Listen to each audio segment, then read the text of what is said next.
Good evening, ladies and gentlemen. I'm happy to see so many of you here for what promises to be a really outstanding lecture. Some of us have read through the book, and the new book, you'll see the title or the front cover in just a minute. It's a very fine book, so we're looking forward to a good lecture. First, I would like to congratulate the Ataturk Society for, there you are, I've been looking for, would you stand up, please? There's a beautiful statue. It was a wonderful ceremony, and I said to you on Sunday, I am so happy to see a statue of Ataturk with a book in his hand, because for us, the American Friends of Turkey, our motto comes directly from Ataturk, Okumenin Öğretmenin sonu yoktur.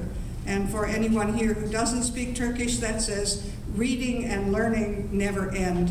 I know you worked very, very hard to bring that statue to the public in Washington. It's a beautiful statue. Thank you so very, very much for all your efforts.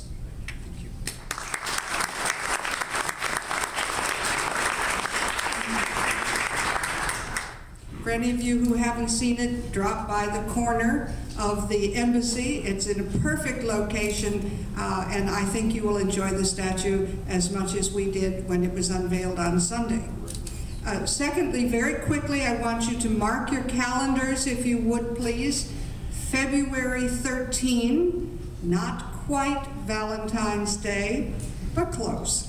This is going to be the evening that will honor the 150th anniversary of Robert College and perhaps Boğaziçi University at the same time. We'll see if we can coordinate these celebrations. It will be the American Friends of Turkey annual dinner and auction. It's our major fundraising event of the year, and this year it will kindly be hosted by Ambassador Tan at the residence. So you know it promises to be a very special evening. That is February 13. You'll be hearing more from us about that. And for upcoming lectures and events, please do check our website, www.americanfriendsofturkey.org. Very simple, you can't miss it. And we do have some interesting things coming up in the next few months once we get beyond the holiday season. Now, it is my very great pleasure to introduce a man whose name we've all been struggling to pronounce tonight. When I first saw it, I said, oh, must be Welsh. Looks like a good Welsh name. Well, apparently it's not. But Professor George Gawrych is a graduate of my alma mater, the University of Michigan, where he took his PhD. Go blue. Yes, go blue. And for a number of years, while he was there, he specialized, of course, in Ottoman studies. He then spent a number of years at the U.S. Army Command and General Staff College at Fort Leavenworth in Kansas, where he taught a variety of subjects. He has taught at West Point, and now, as you have heard, he is at Baylor University, where he has been for the last 11 years. And his new book on Ataturk is literally hot off the presses. But you'll all be interested to know that Shukru Haniolu, who gave this lecture 2 years ago, I believe, has praised the book very highly, said it's a magnificent book and we should all read it.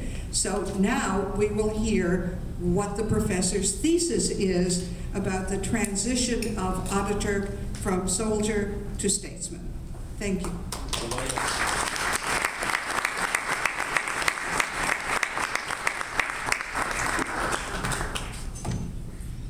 Thank you very much. Can you hear me? Yes.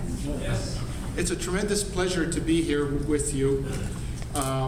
Ambassador Tan, thank you very much for inviting me.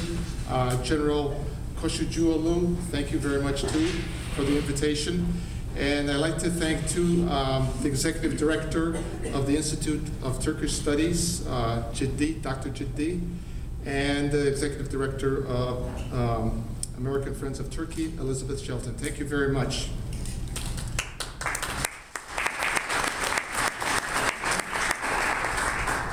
legitimate question to ask is, why another book on Ataturk? There are so many of them. The background to the book is I was teaching at the U.S. Army Command and General Staff College, where we teach basically majors. And when I came to the Staff College, I had a lot of background in terms of Ataturk as a statesman, founding the Republic and the reforms that he did. But I realized that there was very little literature in English dealing with him as a commander during the War of Independence.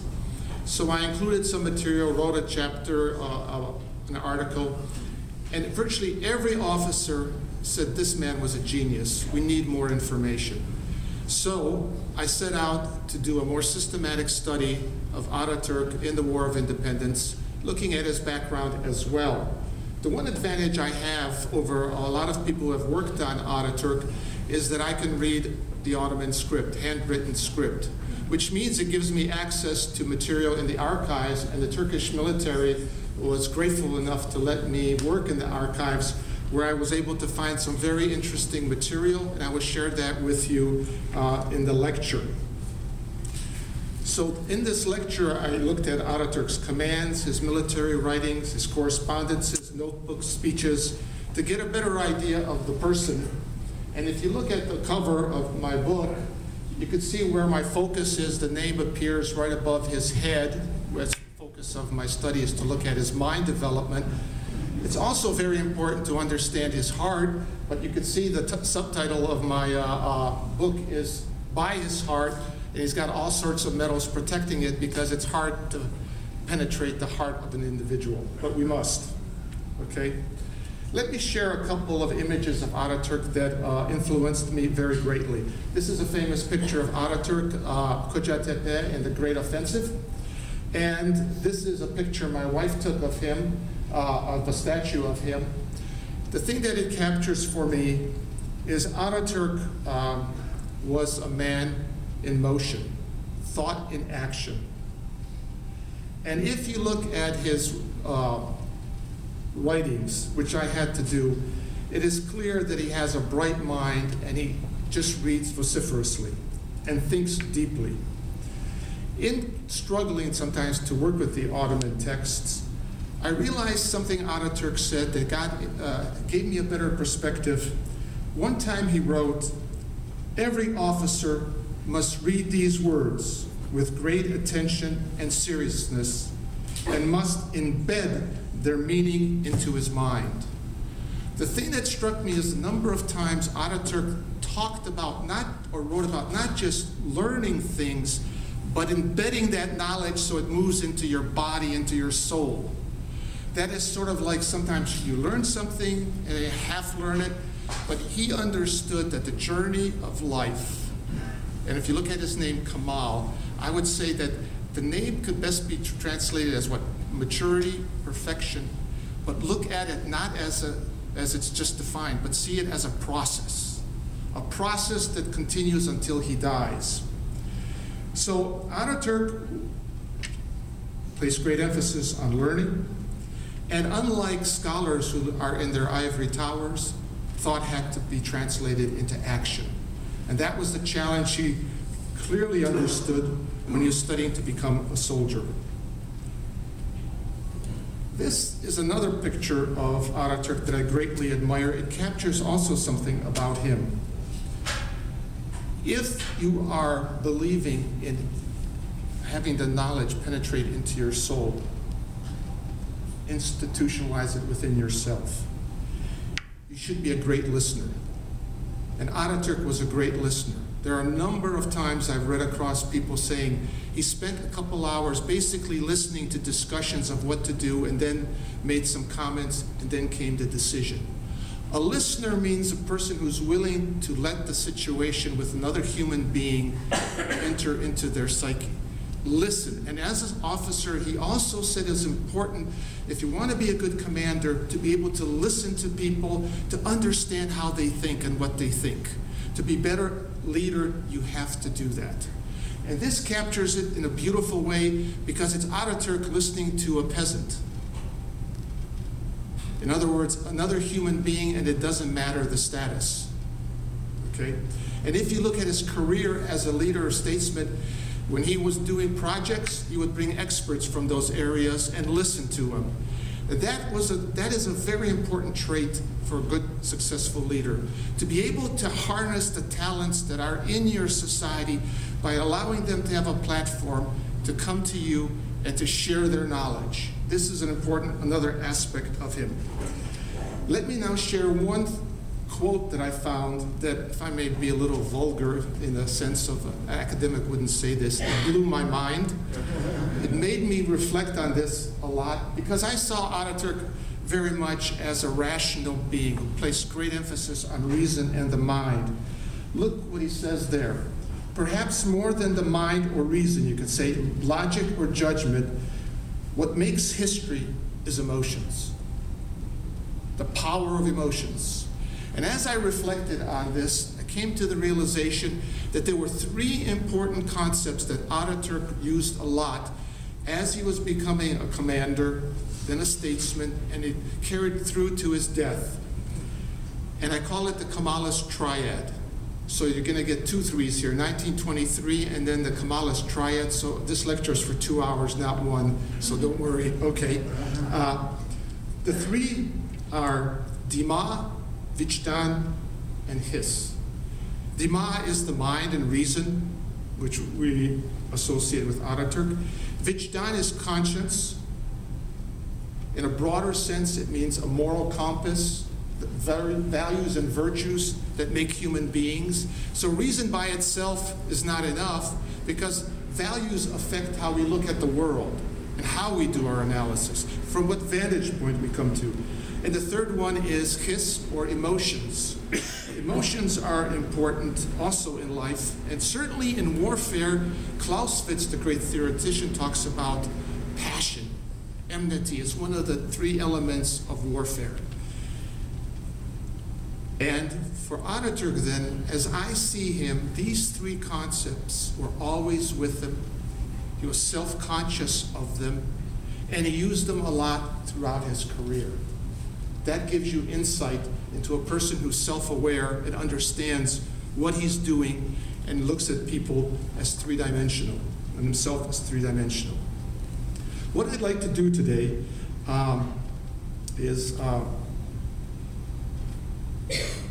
first start off and talk a little bit about his mind and talking about it from a more military perspective. It is important to understand that the mind is critical in warfare. It is not just guts. Sun Tzu, or Xunzi, the famous Chinese philosopher of war, wrote, "War is a matter of vital importance to the state, the province of life and death, the road to survival or ruin. It is mandatory that it be thoroughly studied." This is one important characteristic of Ataturk as a professional soldier. He studied hard.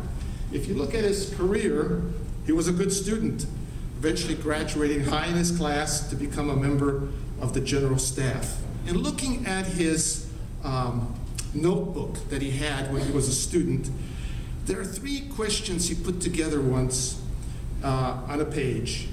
And they show that he is thinking in terms of what are the fundamentals of life? What are the fundamentals of warfare?